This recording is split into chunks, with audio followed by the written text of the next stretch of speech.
What is happening? People and peopleettes, focus in, camera. Here I am.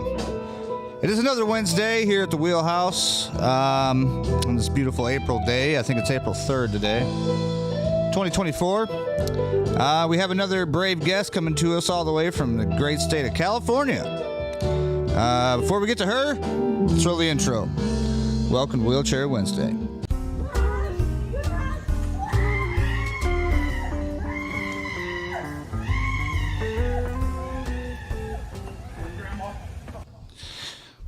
All right, y'all, let's welcome to the show Miss Kim Anderson. Hello. How you doing? I'm doing pretty well today. Before we get going, I do have, for some reason, my camera is not working once again because it always messes up at the perfect time. There we go. All right, so before we get going, why don't you go ahead and just introduce yourself, tell people who you are, where you're from, and how it happened. So that's like the number one question. Well, my name is Kim Anderson. I guess I'm from I live in California, grew up in Arizona and moved here, slightly, like just a little bit after my injury, actually. I was injured in a car accident back in 1999, and I'm a C4, C5 complete quadriplegic, and, I live here with my family, and I am tutor students as my day job, and writing a book and just doing my thing. How did your accident happen? You said car accident? Yeah, car accident. Sometimes I lie to people because it's like such a boring story, and I say that I like broke my neck by like diving off of a boat into an ocean and then cracking my head on the back of a sea turtle's back, because I think that sounds cooler. But it's just like a basic, like the driver of my car was asleep and then went into like incoming traffic and just crashed right into, like, headlong into another car, and like my side of the car was the side it crashed into, and I got basically the brunt of the damage. So I broke my neck, shattered 2 vertebrae, broke my wrist and my ankle. Wow, well, I mean, that's not that much boring of a story. I would say my story is a little bit more boring. I mean, I got thrown from the back window of a pickup truck while it violently flipped over and over again. I don't know. That's more exciting. Mine's just like, falling asleep. That's like boring. I always tell people, because we get the holes. We get the holes in our necks from the, what is that? They put that thing in there. What's it called? Yeah, trach, yeah. I was always going to use that as an excuse to tell people I got shot. Because I always thought getting shot was a lot cooler than like. Yeah, it is cooler. I actually do have a friend who got. Except getting shot, it doesn't give you the benefits that getting thrown out of a car window does. Yeah. That's the only thing. But yeah, I guess we all got stories, and depending how cool it is depends on your, the way you look at it. Yeah, your perspective, I guess. Perspective, right. So you said you're a C4, C5, right? So that's complete quad. Let me ask you this. Number 2 question is, would you walk if you could again? So by that, what I mean is, if you could go back to that day when stuff happened and not happen to you, have an option for it to not happen to you, but then you just go living on your life the way you were, would you do that, or would you stay where you're at now? I don't think I would, because I feel like it's tempting fate. Like, I avoid the circumstances of that accident. And who's to know, like, if it was meant to happen, it would just probably happen further down the line. Right. So, right. I wouldn't want to tempt fate. I think that living through it once is enough, and a lot of good things have happened since then, and a lot of challenging things have happened since then. So, I'm with you. I'm that. I look at it that type of way as well. I want to say hi to our live viewers. Hello, everybody watching. If you guys have a question for Kim, let us know. If it is appropriate enough, then we will ask her on live. The next question I have for you is dating/married, before or after. How do you, and how long? I'm sorry, how long ago was this happen? Did this happen? So 25 years ago this May. Wow. Yeah. Wow. So that was a while ago. I'm a little bit of a veteran. Right. I would say OG. Yeah. So how did that work for like dating and relationship wise? Well, I mean, like I was dating a man before my accident. He was actually the one that drove the car that fell asleep, and he was just like, very supportive and a sweet person. But I've been trying to like break up with him like so long before the accident happened, and he was like, "I'm never gonna leave you, and I'll always be with you." And I was just like, "Oh my gosh, Oh man. this is a nightmare. Like I can't do this." And Right. so it's not that he was a bad person or anything. He was like, that's what made it so hard to break up with him. He was like a really great and sweet person, but it was just like when you know it's someone's not for you, just know. So Right. Ain't no sense of spinning your wheels and wasting more time when you could yeah, be, so I yep. ended up breaking up with him in the hospital, and then just since then, I mean, like I haven't really dated. So, and it's not really a super priority of mine, just because like I'm more interested in like who I am and like my purpose in life. I don't It's not like I wouldn't mind it, but it's just like if it You're not happens like actively organically, that's seeking it. fine. Right. Yeah. I'm like of the like kind of philosophies. If it's going to happen, it's going to happen. Yeah. Yeah. I highly believe that too, and I think that it's always when you least expect it is when it happens too. So it's like you can't never be prepared for it, or I mean, I feel like the ones that go out and they look for it and they seek for it, it's almost like looking for a red car. Yeah, of course you're gonna see one day, but it's like, would you rather just wait? But yeah, it's different for everybody. That's kind of why I asked that. See where everybody lies on that situation. Um, what about pet peeves? What's your biggest pet peeve about being in a chair? um, that's a good question. I think probably when people park in the blue crosshatch, um, and it's usually like other people with handicap placard or license plate, they'll just park in it thinking it's, or halfway park in it thinking like, oh, extra space for me to park. Yeah. And it's like, it says no parking in it for like a really good reason.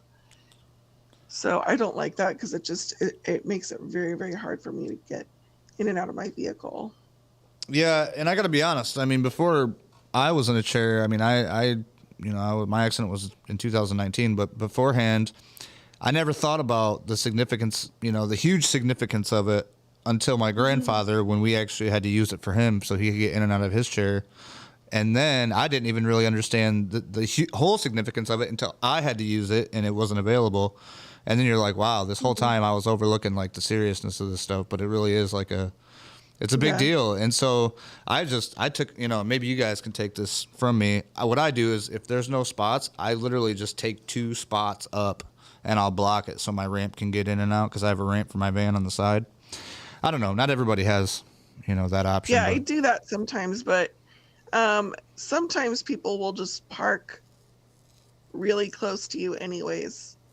And I'll bring like little cones and I'll cone off that area. Like, don't park in this spot. I have like these little pop up cones that are in the back of my car. Like, don't park next to here, please. right. But sometimes they'll just steal the cones. So it just depends on if you're in a nice neighborhood or not, I guess. Yeah, that's a whole nother conversation. I'm like, if they need to steal a cone, they need it more than me. Like, I'm not like, I don't feel like a victim. I just feel like if that's where you have to, if that's what's make you happy, like I want you to have that cone. Right. Um, what about something that you wish you could do that you can no longer do that you could do before your accident? Things that I miss the most because I'm a quad, so I don't have use of my arms or like hands. Um, I really miss like brushing my own hair and I brushing my own teeth. And I used to be I used to be a musician before this happened, so I really do miss playing the piano and the guitar. So those are like my top. I also miss itching my face if I'm being perfectly honest. It's and also the insides of my ears, because it's just like you can have other people do it, but they aren't always going Right. to get that itch. Right on After the a while, point. you just have to be like, "You got it," even though it's still itching because it's like too Oh, much, you that's know. horrible. Yeah. And It- like a couple of times too, I've been injured in the ear with a Q-tip. Um, so that's another kind of like those are probably my top ones. right. Yeah, I could see that. And the instrument thing especially, because I used to play all kinds of different instruments. The drums was like my go-to, and I used to love to play Yeah, drums. Well, then I after was a the percussionist in nice, high school, so I played like concert percussion. But in my case, that almost always involved like xylophone, marimba, right, because I was right. the only one who could like read actual music because I studied piano for a long time. So that was fun. That's But what got I me in also high played the school was reading music. I yeah, I wasn't able to played read music, but I could play trumpet yeah with every song that we had, though. I don't know. yeah that's awesome. And I played the bass drum during marching season. It was really a lot of fun. I Nice. enjoyed it a lot. But yeah, no, but so like now I can't play a regular drum set because I don't have the feet. I can't do the Yeah. kick drum or the cymbal or the hi hat. So it's like now it's just you lose your interest Well, in it. I've seen like some crazy videos of people who've like rigged up that kind of stuff. So then they move their arm a certain way to kick drum while play and stuff. Right, kind of like a one So man it's pretty band. cool. Yeah, Yeah. like one man band kind of thing. Like Heck yeah. I miss playing music a lot, and I got a harmonica holder for my neck, Mm-hmm. and so it holds the harmonica and I can play it, and that's a lot of fun because I miss being able to like. Sorry, I probably should turn that down. Computer volume 1. Oh, it's okay. We've had all Um, kinds of fun stuff happen here on the show. yeah, so I played the harmonica a little bit. Like I think I sound great. My family might have a different opinion. Right. Oh, of course. Yeah. I think that's always subjective. Like, just depends on what you like, and obviously coming from your head is going to sound a lot different than it comes from anybody else's Yeah. head. Well, it's like you're a drummer, so like when you're drumming on that pot or that pan, you think it sounds amazing, but if someone else were to do it, it's just like somebody stop him, you know? Right. Oh yeah. Oh yeah. Exactly. What about your pain level? Do you have any pain? Yeah. What type of pain do you deal with? Mainly just like shoulder pain. A lot of the times my right shoulder really bothers me a lot. Sometimes I have nerve pain coming up through the neck, but it's just very sporadic and doesn't really give me a hard time. Probably the worst thing is autonomic dysreflexia, which, comes with the territory Right. and is pretty painful to deal with. And I was in the hospital once because of it, and I thought I was going to die. Like, I thought I was just going to stroke out because it was really, really bad. But luckily, we solved the problem, and like the relief is so immediate. It's I was going to say a lot of people. You got to figure out what's causing it. What was yours? yeah, it was just a blockage, like a urine blockage, which I Oh. didn't think it was because like usually that's what it is. But it seemed like I was going, and there was like urine in the bag. So I was like, it can't be that because it seems like I'm going. But I think it was just like not going through enough or something.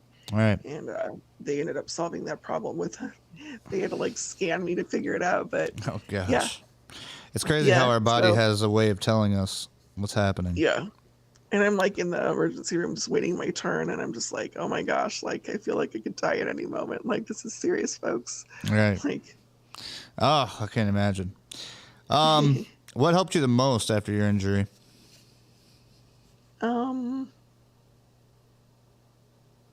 like what do you mean? Like So, like, when you were in the hospital right afterwards and, you had to recover, in that short period of time from accident to recovery, what helped you, like, the most?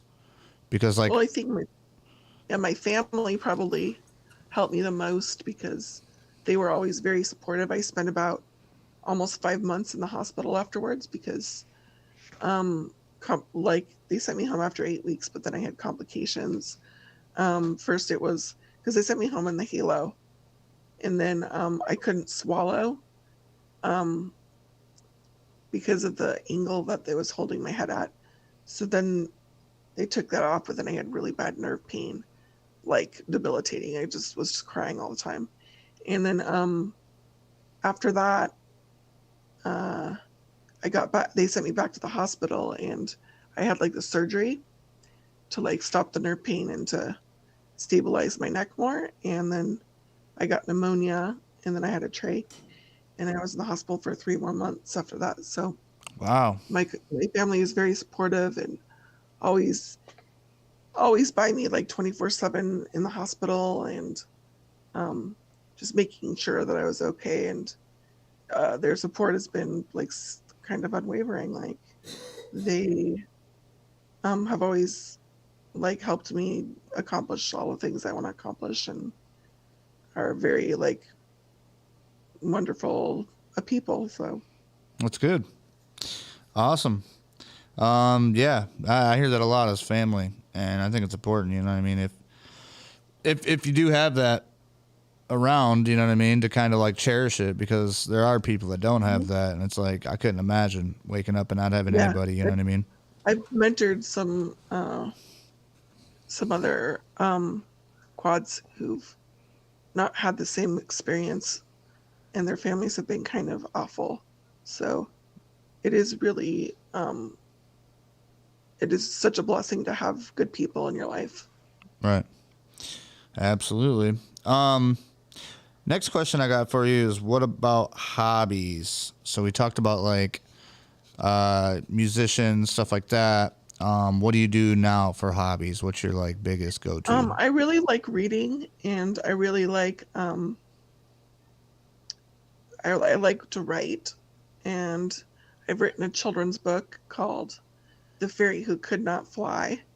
And it's so funny because that particular book that I wrote it for like a school project, but um, it's about this fairy who can't fly. And at the end of and she befriends a caterpillar who turns into a butterfly. Oh, nice. And then the butterfly just like takes her on her back, and like then she's able to fly through like the power of friendship. That's So I didn't awesome. realize that was like an autobiographical kind of account, like until like I showed it to my classmates, and they were all just like crying because it was just like, oh yeah, like my family does allow me to fly, Right. just like the fairy. That's awesome. Heck yeah. I'm gonna give you one of these. And I also do draw. Nice. Yeah, I always think it's it's important if a lot of people I talk to, like they're not able to do what they used to do, like waterboard or ski or stuff like that, even though there are people that do that. But you got to find something else. And in order to find something else, you kind of just got to let yourself figure it I out. also like going to Disneyland is probably a good hobby of mine. Nice. So, Well, out there in California, it must be easy for you to get to it, huh? well, it's a lot easier than someone who lives somewhere else for sure. Like in Michigan, yeah. Yeah. So it's nice. It's like I consider it like such a huge, just like gigantic like blessing to be able to like go to the park and then like sleep in my own bed at night. It's like, Right. wow, like that's not a lot of people have that opportunity. So Are you a it's season fantastic. ticket holder?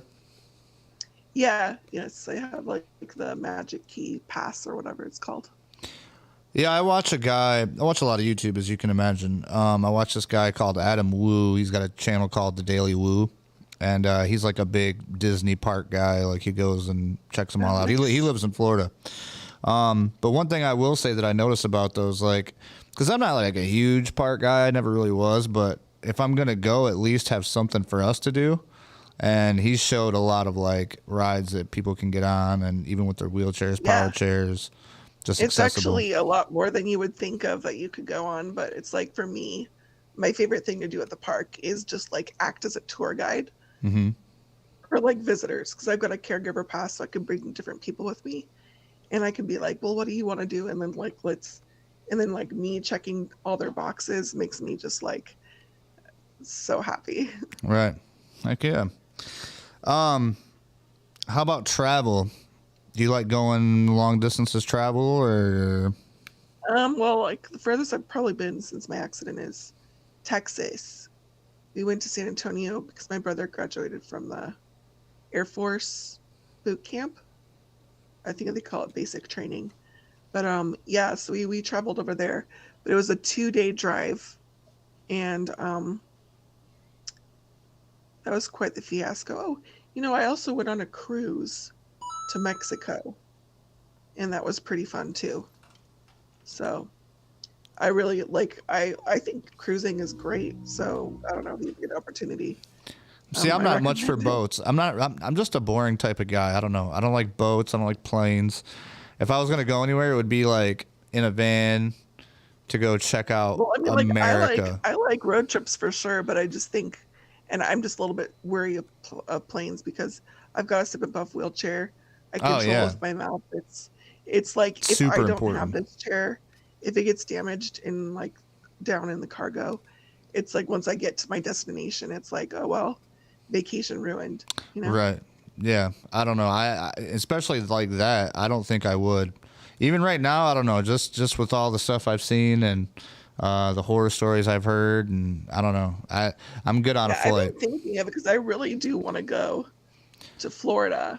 I don't want to drive there. That sounds like a nightmare. Yeah, that sounds like a Um, long but way. I would like to be able to go to Florida and be able to see like Walt Disney World and all like because I'm a huge Disney person. But I'm like brainstorming because I'm thinking like if I put on like maybe a QR code for my baggage handlers, they can go to like a dedicated place that like tells them instructions for my chair, and maybe I could put like a personal plea with like a video like, hey, please like try hard not to hurt Try this. hard. Right? Maybe it might work. You never know. Yeah, try hard not to hurt this, and if you do a good job, just send me your Venmo and I'll give you a tip.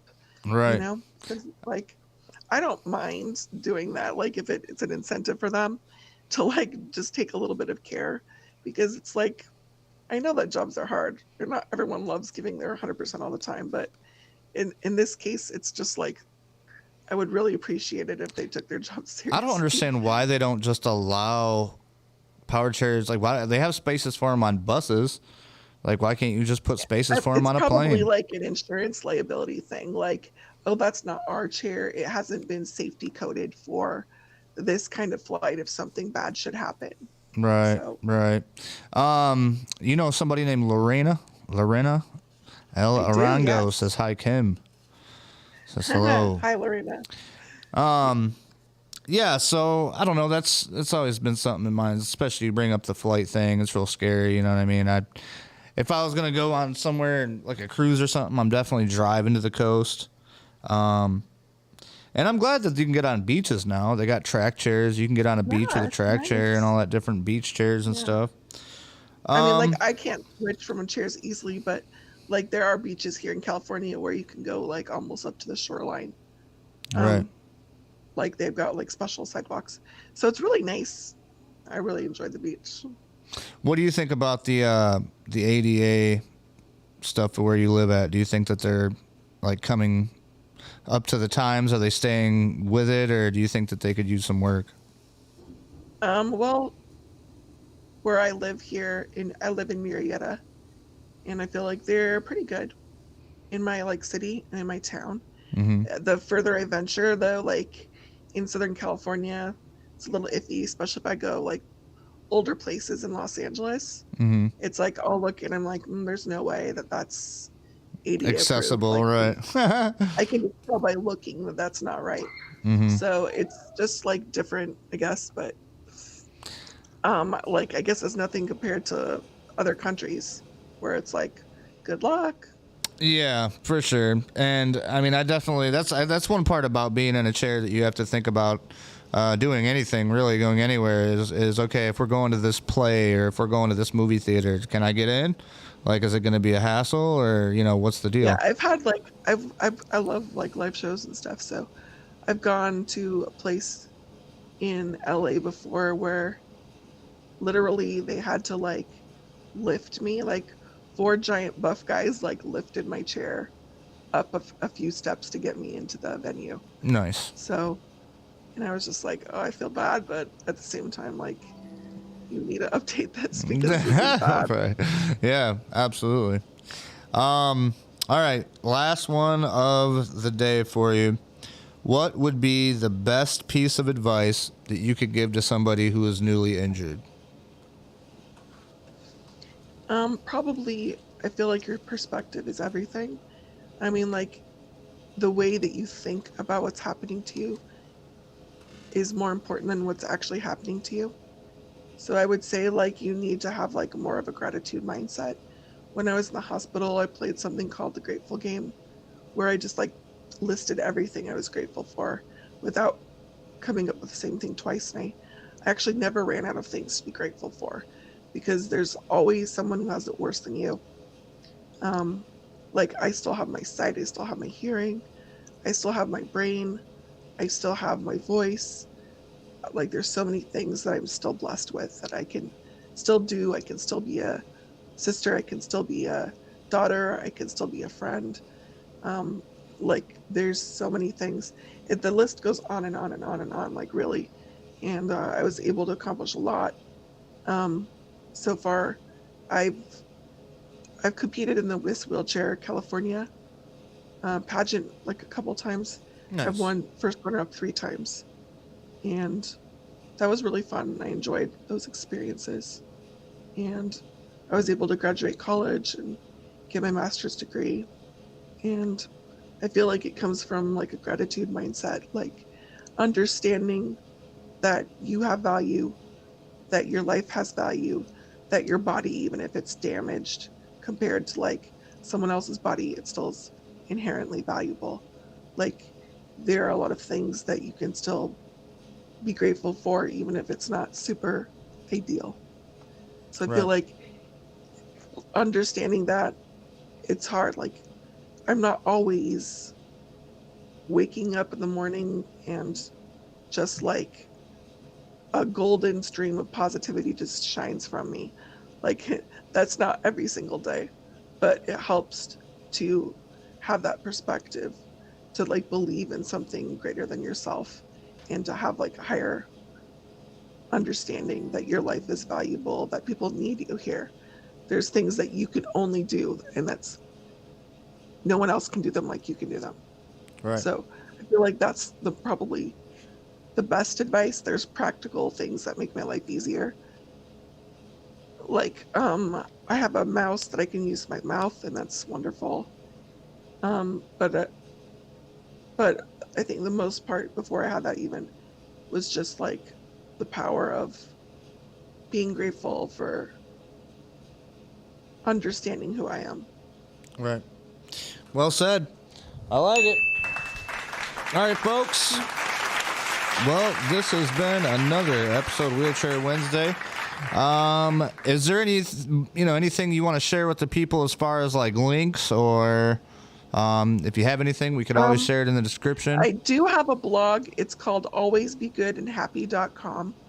It's like where I just kind of like just give my thoughts on just like things I think that would make the world a better place. And it's kind of dedicated to the memory of my grandma. So you can find me there, and I think all my other socials are linked from there too. So awesome. It's called alwaysbegoodandhappy.com. So we'll take that too, and we'll put it in the description on Facebook and YouTube. That way people can get on there and check it out. Yeah. And if anyone ever wants to reach out and message me if they have any comments or questions, I'm very open to that too. Heck yeah. All right, Kim. Well, appreciate you coming on. Everybody else, thanks for watching. Thanks for listening all around the country and the world. And we will be back next week with another episode of Wheelchair Wednesday. Kim, stay with me. We'll be right with you. Everybody else, peace.